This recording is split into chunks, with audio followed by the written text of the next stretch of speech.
আসুন আসুন আসুন হাত তুলছে হাত তুলছে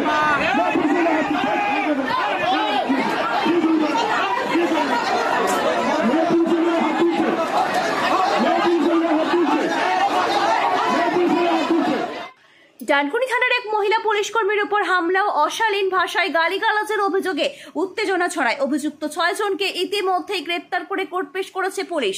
এই ঘটনার মাঝে পুলিশের দিকে ইট ছোড়া শুরু হয়। হুগলি জেলার মনবেড়েতে কালী পুজো রাতে উচ্চ শব্দে ডিজে বাজানোকে কেন্দ্র করে চরম অশান্তি দেখা দেয়। প্রশাসনের তরফে আগে নিষেধাজ্ঞা জারি হলেও কিছু স্থানীয় যুবক তা অমান্য করে জোর করে ডিজে বাজাতে থাকে। পুলিশ ঘটনাস্থলে পৌঁছে ডিজে বন্ধ করতে বললে পরিস্থিতি উত্তপ্ত হয়ে ওঠে।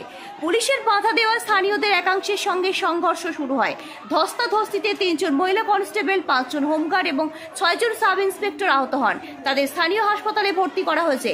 ঘটনাস্থলে অতিরিক্ত পুলিশ মোতায়েন করে পরিস্থিতি নিয়ন্ত্রণে আনা হয়। পুলিশ অভিযুক্তদের শনাক্ত করে 6 জনকে গ্রেপ্তার করেছে।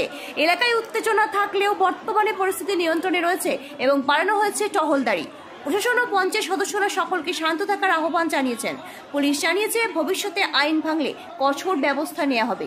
আমাদের যে সমস্ত এদের বলা হয়েছিল, থানা থেকেও মিটিং হয়েছিল, সেখানে তাদের কথা দিয়েছিল যে 4টে থেকে 6টা বক্স আমরা ডিজের বাজাবো, ডিজে কোনো রকম অ্যালাউ করা যাবে না। ছেলেরাও প্রথমটা শোনেনি কথাবার্তা, ওরা অনেক বেঁধেছিল, কিন্তু পরে যখন থানা থেকে ফোর্স যায় তাকে বলার পরে ওরা খুলে দিয়েছিল। এখন খুলে দেওয়ার পরে প্রশাসন বেরোবে এই সময় তারপরে আমাদের ঠাকুর বরণ টরণ মায়েরা সব আমাদের গ্রামস্থ মায়েরা তারা সিঁদুর খেলছে এইসব করে এবার সেই সময় ওই আইসি সাহেব পৌঁছে গেলেন ওখানে। আইসি সাহেবের সঙ্গে আমি দেখা করে কথাও হত্যা বললাম যে, কিন্তু ওনারা ওই বাইরে কে থ্রোয়িং করছে করছে সেই কথাটা বেশি প্রাধান্য দিচ্ছে। কত প্রায় নয় না প্রায় 1-1.5 হাজার মানুষ তো এর জন্য করেছে। তো কে কী বলছে পুলিশকে? আবার আমাদের ওখানকার একটু এখনও গ্রাম্য এলাকা আছে, গ্রাম্য এলাকা সব চাষবাস করে তারাও কিছু কেউ এমনি বলছে না যে ওই ড্রিঙ্ক করেনি, ড্রিঙ্ক ফিঙ্ক করে হয়তো 2-1টা। কেন এত পুলিশ? প্রায় কালকে 70 জন পুলিশ আমাদের গিয়েছিল, মহিলা সমেত। আইসি নিজেও ছিলেন। এখন এই 70 জন মহিলা নিয়ে বলে এত পুলিশদের আমাদের তো কোনো দিন এখানে মানে হয় না, ঝামেলা হয় না, কিন্তু সেই সব নিয়ে একটা উদ্ভূত ঝামেলা হয়ে এখন প্রথমবার 4 জনকে ধরে এনেছিল। তাহলে আমার ওসির সঙ্গে কথা হয়েছিল যে আপনারা বিসর্জন করুন, আমরা 4 জন লোককে আজকে রাতের মধ্যেই ছেড়ে দেবো। কিন্তু সেই ব্যাপারটা কি এমন হলো, পরবর্তীকালে তখন কারেন্ট চলে গেছে হঠাৎ একদল লোক রাস্তায় বসে পড়লো, জানি না কারা। আমি তখন ওসির সঙ্গে ওইখানে দাঁড়িয়ে আছি।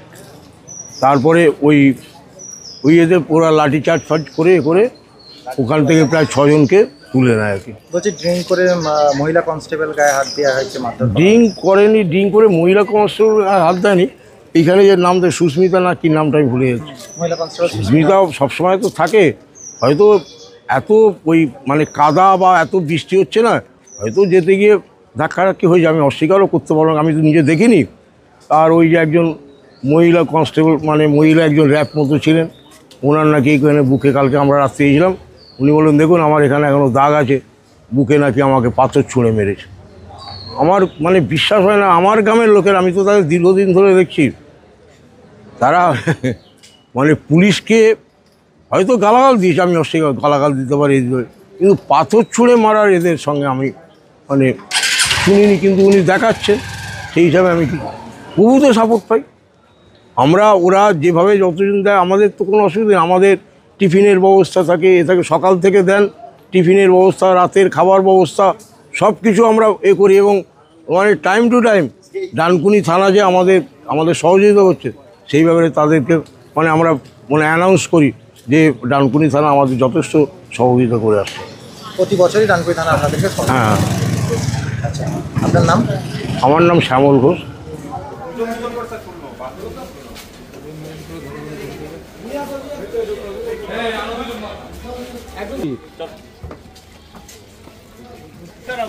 অসুবিধা উনি আসছে।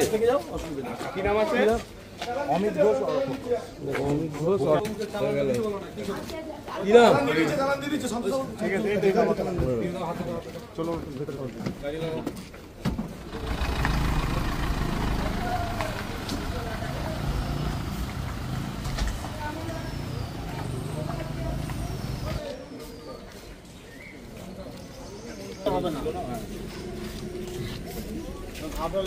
সারাদিনের তাজা খবর বিশদে জানতে নজর রাখুন বেঙ্গল টিভি নিউজের পর্দায়।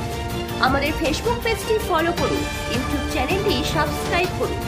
আমাদের চ্যানেলে বিজ্ঞাপন দেওয়ার জন্য যোগাযোগ করুন 9339387106।